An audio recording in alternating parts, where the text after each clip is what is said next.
ಆತ್ಮೀಯ ವಿದ್ಯಾರ್ಥಿಗಳೇ, ನಾನಾರ್ಥ ಎಂದರೇನು, ಅವುಗಳನ್ನು ನಾವು ಯಾವ ರೀತಿಯಾಗಿ ನೋಡ್ತಾ ಇದ್ವಿ ಅನ್ನೋದನ್ನು ಇಲ್ಲಿ ನೋಡೋಣ. ಈ ನಾನಾರ್ಥ ಪದಗಳನ್ನು ವಾಕ್ಯಗಳಲ್ಲಿ ಪ್ರಯೋಗಿಸೋದು. ಹಾಗಾದರೆ ವಾಕ್ಯಗಳಲ್ಲಿ ಹೇಗೆ ಪ್ರಯೋಗಿಸಬೇಕು ಎನ್ನುವಂಥದ್ದು ನಮಗೆ ಪ್ರಶ್ನೆಯಾಗಿ ಬಂದಾಗ, ಒಂದೇ ಪದವು ಬೇರೆ ಬೇರೆ ರೀತಿಯಲ್ಲಿ ಬಳಕೆಗೊಳ್ಳುವ ವಾಕ್ಯಗಳನ್ನು ಗಮನಿಸುವುದರಿಂದ ನಾನಾರ್ಥದ ವ್ಯತ್ಯಾಸವನ್ನು ನಾವು ಸುಲಭವಾಗಿ ತಿಳಿಯಬಹುದು. ಇನ್ನು ಉದಾಹರಣೆಗಳ ಮೂಲಕ ಪದವು ಬೇರೆ ಬೇರೆ ಅರ್ಥದಲ್ಲಿ ಬಳಕೆಯಾಗುವುದನ್ನು ಕೂಡ ಗಮನಿಸಬಹುದು. ಇಲ್ಲಿ ನೋಡಿ, ಕೆಲವು ಪದಗಳಿಗಿರುವ ನಾನಾರ್ಥಗಳನ್ನು ಸೂಚಿಸಿದೆ. ಆ ನಾನಾರ್ಥಗಳ ಜೊತೆಗೆ ಅವುಗಳನ್ನು ಬಳಸಿ ವಾಕ್ಯ ರಚಿಸುವುದು ಇಲ್ಲಿ ಅಭ್ಯಾಸವನ್ನು ನಾವು ಮಾಡಬೇಕಾಗ್ತಾ ಇದೆ. ಯಾಕೆಂದರೆ ವಾಕ್ಯದಲ್ಲಿ ಬಳಸಿದರೆ ಮಾತ್ರ ನಾವು ಅವುಗಳ ಅರ್ಥ ಸ್ಪಷ್ಟವಾದಂಥ ರೀತಿಯಲ್ಲಿ ಗೊತ್ತಾಗುತ್ತೆ. ಒಂದು ಶಬ್ದಕ್ಕೆ ನಾನಾರ್ಥಗಳು ಇರ್ತವೆ. ಆ ನಾನಾರ್ಥಗಳನ್ನು ವಾಕ್ಯಗಳಲ್ಲಿ ಹೇಗೆ ಬಳಸುವುದು, ಹೇಗೆ ಬಳಸಬೇಕು, ಯಾವ್ಯಾವ ಅರ್ಥಗಳನ್ನು ಹೇಗೆ ಒಳಗೊಂಡಿರ್ತವೆ ಎನ್ನುವಂಥದ್ದನ್ನು ಕುರಿತು ನಾವೀಗ ನೋಡೋಣ. ಇಲ್ಲಿ ನೋಡಿ, ಉದಾಹರಣೆ ಮೊದಲೇದು ನೋಡೋದಾದರೆ, ಪದಗಳನ್ನು ನಾನಾರ್ಥಗಳಲ್ಲಿ ಬಳಸಿ ವಾಕ್ಯಗಳನ್ನಾಗಿ ಪ್ರಯೋಗಿಸಿರುವಂಥದ್ದನ್ನು ಗಮನಿಸಬೇಕು. ಇಲ್ಲಿ ಶಬ್ದಕ್ಕೆ ಒಂದನೇ ಶಬ್ದ ಇದೆ ನೋಡಿ, ದೊರೆ ಅಂತಿದೆ. ದೊರೆ ಅಂದರೆ ಒಂದು ಸಿಕ್ಕು, ಇನ್ನೊಂದು ಅರ್ಥ ಅರಸ ಎನ್ನುವಂಥದ್ದು ಇದೆ. ಸಿಕ್ಕು ಎನ್ನುವಂತಹ ಅರ್ಥಕ್ಕೆ ದಾರಿಯ ವಾಕ್ಯದಲ್ಲೇ ಬಳಸೋದು ಹೇಗೆ ಅಂತಂದರೆ, ದಾರಿಯಲ್ಲಿ ಹೋಗುವಾಗ ನನಗೆ ಮಾವಿನ ಹಣ್ಣು ದೊರೆಯಿತು ಅಂತ ಹೇಳ್ತೀವಿ. ನೋಡಿ ಮಕ್ಕಳೇ, ನೀವಿಲ್ಲಿ ಲಕ್ಷ್ಯಗೊಟ್ಟು ಗಮನಿಸಬೇಕಾಗಿರುವಂಥದ್ದೇನು ಅಂತಂದರೆ, ದೊರೆ ಎನ್ನುವಂತಹ ಶಬ್ದಕ್ಕೆ ಇರುವಂತಹ ಅರ್ಥವನ್ನು ಪ್ರಯೋಗಿಸೋದಲ್ಲ ವಾಕ್ಯದಲ್ಲಿ. ಆ ದೊರೆ ಎನ್ನುವಂಥ ಶಬ್ದನೇ ಪ್ರಯೋಗಿಸಬೇಕು, ಆದರೆ ಅರ್ಥ ಭಿನ್ನವಾಗಿರಬೇಕು ಎನ್ನುವಂಥದ್ದು. ಕೆಲವೊಂದು ಮಕ್ಕಳು ಏನು ಮಾಡ್ತಾರೆ ಅಂದರೆ, ದೊರೆ ಎನ್ನುವುದಕ್ಕೆ ಸಿಕ್ಕು ಎನ್ನುವಂಥ ಅರ್ಥ ಇದೆ, ಅದನ್ನೇನು ಮಾಡ್ತಾರೆ, ದಾರಿಯಲ್ಲಿ ಹೋಗುವಾಗ ನನಗೆ ಮಾವಿನ ಹಣ್ಣು ಸಿಕ್ಕಿತು ಅಂತ ಬರೆದು ಬಿಡ್ತಾರೆ. ಆದರೆ ಇದು ತಪ್ಪಾದ ಉತ್ತರ. ಸರಿಯಾಗಿರುವಂಥದ್ದು ಕೊಟ್ಟಿರುವ ಶಬ್ದವನ್ನು ನೀವು ಬರಿಬೇಕಾಗತ್ತೆ. ಅದಕ್ಕೆ ಗಮನಿಸಿ, ಎರಡನೇ ಅರ್ಥ ನೋಡಿ, ಅರಸ ಅಂತ ಇದೆ. ದೊರೆ ಅಂದರೆ ಅರಸ.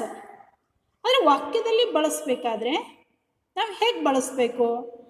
ಹೊಯ್ಸಳ ಸಾಮ್ರಾಜ್ಯದಲ್ಲಿ ವಿಷ್ಣುವರ್ಧನನು ಪ್ರಸಿದ್ಧ ದೊರೆಯಾಗಿದ್ದನು ಅಂತ ಹೇಳ್ತೀವಿ. ವಿಷ್ಣುವರ್ಧನನು ಪ್ರಸಿದ್ಧವಾಗಿರುವಂಥ ದೊರೆಯಾಗಿದ್ದನು.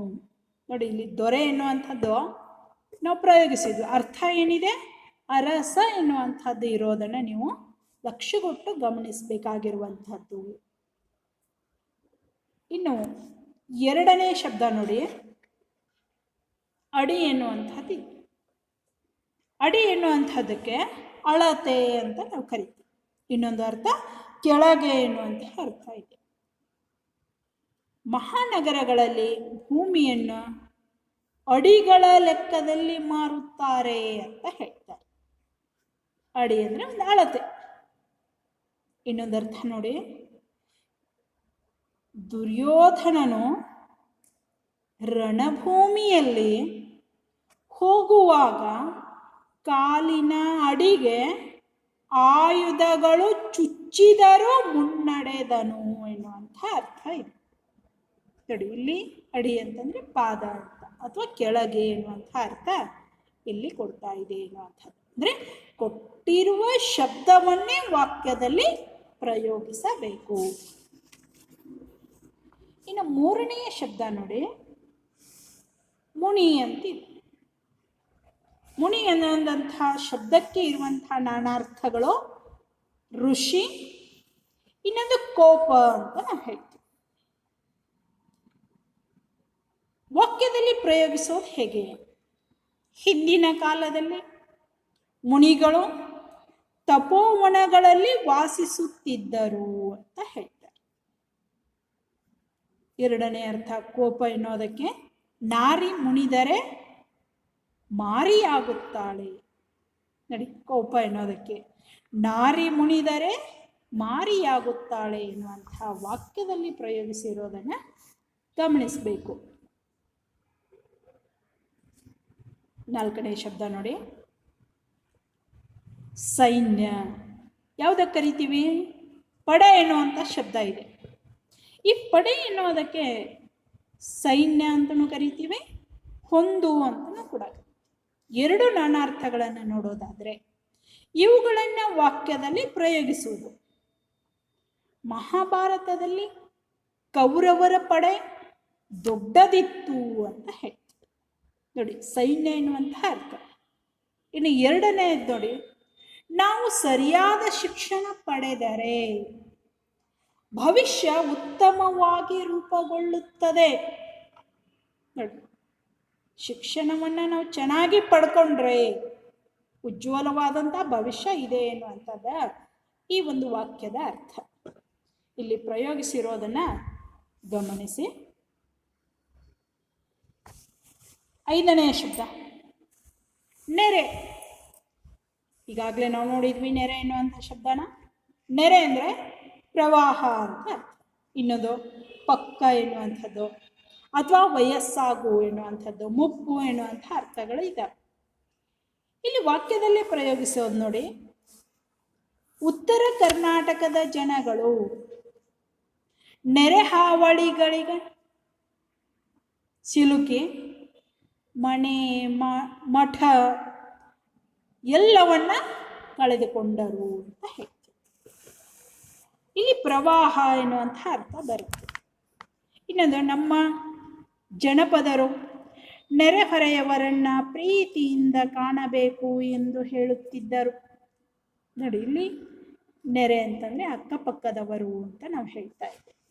ಹೀಗೆ ನಾನಾರ್ಥಗಳನ್ನು ಪ್ರಯೋಗಿಸೋದನ್ನು ನಾವು ರೂಢಿಸ್ಕೊಳ್ಬೇಕು. ಆರನೆಯ ಶಬ್ದ ಬಟ್ಟೆ. ಬಟ್ಟೆ ಎನ್ನುವಂತಹ ಶಬ್ದಕ್ಕೆ ಇರುವಂತಹ ನಾನಾರ್ಥಗಳು ವಸ್ತ್ರ, ಇನ್ನೊಂದು ದಾರಿ ಎನ್ನುವಂಥ ಎರಡು ಅರ್ಥಗಳನ್ನು ನಾವು ಇಲ್ಲಿ ನೋಡೋದಾದರೆ, ಈ ವಸ್ತ್ರ ಎನ್ನುವುದನ್ನು ವಾಕ್ಯದಲ್ಲೇ ಪ್ರಯೋಗಿಸೋದು, ಹಬ್ಬದ ದಿನಗಳಲ್ಲಿ ಮಕ್ಕಳು ಹೊಸ ಹೊಸ ಬಟ್ಟೆಗಳನ್ನು ಧರಿಸುತ್ತಾರೆ.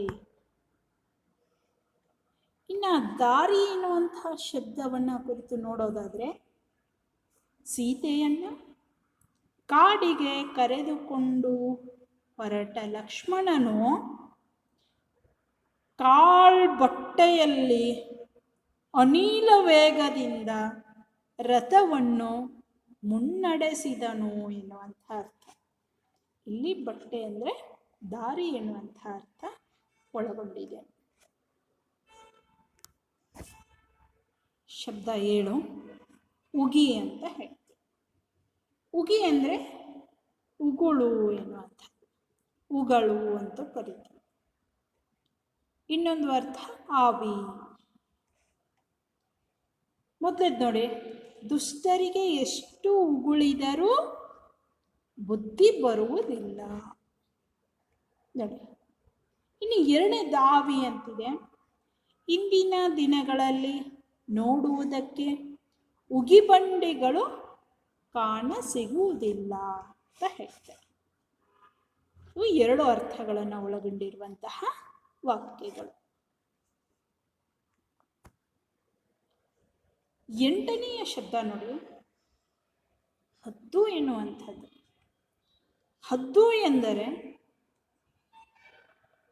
ಒಂದು ಅರ್ಥ ಪಕ್ಷಿ, ಇನ್ನೊಂದು ಅರ್ಥ ಮಿತಿ ಅಂತ ಹೇಳ್ತೀವಿ. ಈ ಪಕ್ಷಿ ನೋಡಿ, ಹದ್ದುಗಳು ಆಕಾಶದಲ್ಲಿ ಹಾರಾಡುತ್ತಿರುತ್ತವೆ ವಾಕ್ಯದಲ್ಲಿ ಪ್ರಯೋಗಿಸಿದಾಗ. ಇನ್ನು ಎರಡನೇದು, ನಾವು ಹದ್ದು ಮೀರಿ ವರ್ತಿಸಿದರೆ ಅಪಾಯ, ಕಟ್ಟಿಟ್ಟ ಬುತ್ತಿ ಎನ್ನುವಂಥದ್ದು. ಇಲ್ಲಿ ಮಿತಿ ಎನ್ನುವಂತಹ ಅರ್ಥವನ್ನು ಒಳಗೊಂಡಿರುವಂತಹ ಶಬ್ದವಾಗಿ ಕಂಡು ಬರುತ್ತದೆ. 9ನೇ ಶಬ್ದ ನೋಡಿ, ಬಗೆ ಎನ್ನುವಂಥದ್ದು. ಬಗೆ ಎನ್ನುವುದಕ್ಕೆ ಯೋಚಿಸು ಅನ್ನುವಂಥದ್ದು ಒಂದು ಅರ್ಥ ಇದ್ದರೆ, ಇನ್ನೊಂದು ಅರ್ಥ ವಿಧ ಎನ್ನುವಂಥದ್ದು ಇದೆ. ಈ ಯೋಚಿಸು ಎನ್ನುವಂಥದ್ದು ವಾಕ್ಯದಲ್ಲಿ ಪ್ರಯೋಗಿಸೋದನ್ನು ನೋಡಿದರೆ, ನಾವು ಉಂಡ ಮನೆಗೆ 2 ಬಗೆಯಬಾರದು ಎನ್ನುವಂಥ ಅರ್ಥದಲ್ಲಿ ನೋಡ್ತೀವಿ. ವಿಧ ಎನ್ನುವಂಥದ್ದನ್ನು ಬಳಸೋದಾದರೆ, ಹಣ್ಣಿನ ಅಂಗಡಿಯಲ್ಲಿ ಬಗೆ ಬಗೆಯ ಹಣ್ಣುಗಳು ಇರುತ್ತವೆ ಎನ್ನುವಂಥದ್ದು ಇಲ್ಲಿ ವಿಧ ಎನ್ನುವಂತಹ ಶಬ್ದಕ್ಕೆ ಇರುವಂತಹ ಅರ್ಥಗಳಾಗಿ ನಮಗೆ ಕಂಡು ಬರುತ್ತವೆ. 10ನೇ ಶಬ್ದ ನೋಡಿ, ಕವಿ ಎನ್ನುವಂಥದ್ದು. ಈ ಕವಿ ಎನ್ನುವಂಥ ಶಬ್ದಕ್ಕೆ ಇರುವಂತಹ ನಾನಾರ್ಥಗಳು ಆವರಿಸು ಒಂದು ಅರ್ಥವಾದರೆ, ಇನ್ನೊಂದು ಅರ್ಥ ಕಾವ್ಯ ರಚನೆಕಾರ ಅಂತ ನಾವು ಹೇಳ್ತೀವಿ. ಇವುಗಳನ್ನು ವಾಕ್ಯದಲ್ಲಿ ಪ್ರಯೋಗಿಸುವುದನ್ನು ನೋಡೋದಾದರೆ, ಆವರಿಸು ಎನ್ನುವುದು ಮಳೆಗಾಲದ ಸಂದರ್ಭಗಳಲ್ಲಿ ಮೋಡವು ಕವಿಯುತ್ತದೆ ಎನ್ನುವಂಥ ಅರ್ಥ ಇದೆ. ಇನ್ನು ಕಾವ್ಯ ರಚನೆಕಾರ ಎನ್ನುವುದನ್ನು ನೋಡೋದಾದರೆ, ಕುವೆಂಪು ಅವರು ಕನ್ನಡ ಸಾಹಿತ್ಯದಲ್ಲಿ ಮಹಾ ಕವಿಯಾಗಿದ್ದಾರೆ ಎನ್ನುವಂಥ ಅರ್ಥ ಒಳಗೊಂಡಿರುವಂಥದ್ದು. ಹೀಗೆ ನಾನಾರ್ಥಗಳನ್ನು ವಾಕ್ಯಗಳಲ್ಲಿ ಪ್ರಯೋಗಿಸುವುದನ್ನು ನಾವು ಅಭ್ಯಾಸ ಮಾಡಿಕೊಳ್ಳಬೇಕು. ಎಡೆ, 11ನೇ ಶಬ್ದ ನೋಡಿ, ಎಡೆ ಎನ್ನುವಂಥದ್ದಿದೆ. ಈ ಎಡೆ ಎನ್ನುವುದಕ್ಕೆ ನಾನಾರ್ಥಗಳು, ಒಂದು ಅವಕಾಶ ಎನ್ನುವಂಥದ್ದಿದ್ರೆ, ಇನ್ನೊಂದು ನೈವೇದ್ಯ ಎನ್ನುವಂಥದ್ದಿದೆ. ಇಲ್ಲಿ ಅವಕಾಶ ಎನ್ನುವಂಥ ಅರ್ಥವನ್ನು ಒಳಗೊಂಡಿರುವಂಥ ವಾಕ್ಯ, ಬಡವರಿಗೆ ವಿದ್ಯೆ ಕಲಿಯಲು ಎಡೆ ಮಾಡಿಕೊಟ್ಟರೆ ಅವರೂ ಸಹ ಮುಂದೆ ಬರುತ್ತಾರೆ ಎನ್ನುವಂಥದ್ದು. ಇನ್ನು 2ನೇ ನೈವೇದ್ಯ ಎನ್ನುವುದನ್ನು ಬಳಕೆ ಮಾಡೋದಾದರೆ, ಹಬ್ಬದ ದಿನಗಳಲ್ಲಿ ದೇವರ ಮುಂದೆ ಎಡೆಯನ್ನು ಇಟ್ಟು ಪೂಜಿಸುತ್ತಾರೆ ಎನ್ನುವಂಥ ಅರ್ಥ ಇಲ್ಲಿ ನಾವು ಗಮನಿಸಬಹುದು. 12ನೇ ಶಬ್ದ ನೋಡಿ, ಅರಿ ಎನ್ನುವಂಥದ್ದು. ಅರಿ ಅಂದರೆ ಇದಕ್ಕೆ ನಾನಾರ್ಥಗಳು, ಶತ್ರು ಎನ್ನುವಂಥದ್ದು, ಇನ್ನೊಂದು ತಿಳಿ ಎನ್ನುವಂತಹ ಅರ್ಥ ಇದೆ. ಶತ್ರು ಮತ್ತು ತಿಳಿ ಎನ್ನುವಂಥ 2 ಅರ್ಥಗಳನ್ನು ನಾವಿಲ್ಲಿ ನೋಡೋದಾದರೆ, ಶತ್ರು ಎನ್ನುವುದನ್ನು ವಾಕ್ಯದಲ್ಲಿ ಪ್ರಯೋಗಿಸಿದಾಗ, ಅಭಿಮನ್ಯು ಯುದ್ಧ ಭೂಮಿಯಲ್ಲಿ ಅರಿ ನೃಪರನ್ನ ಕೊಂದು ಹಾಕಿದನು ಎನ್ನುವಂಥ ಅರ್ಥ ಒಳಗೊಂಡ್ರೆ, 2ನೇದು ತಿಳಿ ಎನ್ನುವಂಥದ್ದು, ಗುರು ಹಿರಿಯರು ಹೇಳುವ ಮಾತನ್ನ ಅರಿತುಕೊಂಡರೆ ಉತ್ತಮ ಭವಿಷ್ಯವನ್ನ ರೂಪಿಸಿಕೊಳ್ಳಬಹುದು ಎನ್ನುವಂಥ ಅರ್ಥವನ್ನು ಒಳಗೊಂಡಿರುವಂಥದ್ದು. ಹೀಗೆ ಅರಿ ಎನ್ನುವಂತಹ ಶಬ್ದಕ್ಕೆ ಇರುವಂತಹ ನಾನಾರ್ಥಗಳು ಶತ್ರು ಮತ್ತು ತಿಳಿ ಎನ್ನುವಂತಹ ಅರ್ಥಗಳನ್ನು ಒಳಗೊಂಡಿರುವಂಥದ್ದು.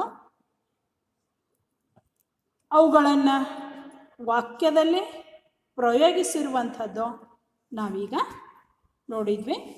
ಹೀಗೆ ಈ ಪಠ್ಯಭಾಗದಲ್ಲಿ ಅನೇಕ ರೀತಿಯಾಗಿರುವಂತಹ ನಾನಾರ್ಥಗಳು ಬಂದಿದ್ದಾವೆ. ಆ ನಾನಾರ್ಥಗಳನ್ನು ಗುರುತಿಸಿಕೊಂಡು ಅವುಗಳನ್ನು ಗಮನಿಸಿ ಆ ನಾನಾರ್ಥಗಳನ್ನು ಬರೆಯೋದರ ಜೊತೆಗೆ ಅವುಗಳನ್ನು ವಾಕ್ಯದಲ್ಲಿ ಬಳಸ್ತಕ್ಕಂಥದ್ದನ್ನು ಮಕ್ಕಳೇ ರೂಢಿ ಮಾಡಿಕೊಳ್ಳಿ. ಯಾಕೆಂದರೆ ನಾನಾರ್ಥ ಮತ್ತು ಸಮಾನಾರ್ಥಗಳ ಎರಡರ ಒಂದು ಅರ್ಥ ನಿಮಗೆ ವ್ಯತ್ಯಾಸಗಳು ಗೊತ್ತಾಗಲಿಲ್ಲ ಅಂತಂದರೆ ನಿಮ್ಮ ಅಂಕಗಳು ಅಲ್ಲಿ ಕಡಿಮೆಯಾಗುವಂಥ ಸಾಧ್ಯತೆಗಳು ಇರ್ತವೆ ಪರೀಕ್ಷೆಯಲ್ಲಿ. ಅದಕ್ಕೆ ನೀವು ಈಗಿಂದಲೇ ಸಮಾನಾರ್ಥಕ ಮತ್ತು ನಾನಾರ್ಥಗಳ ವ್ಯತ್ಯಾಸಗಳನ್ನು ಗುರುತಿಸಬೇಕು. ಈ ವ್ಯತ್ಯಾಸಗಳನ್ನು ಗುರುತಿಸ್ಕೊಂಡು ಅರ್ಥ ಬರೀಬೇಕು. ಅರ್ಥ ಬರೆದು ವಾಕ್ಯದಲ್ಲಿ ಪ್ರಯೋಗಿಸುವುದನ್ನು ನೀವು ರೂಢಿ ಮಾಡಿಕೊಳ್ಳಬೇಕು.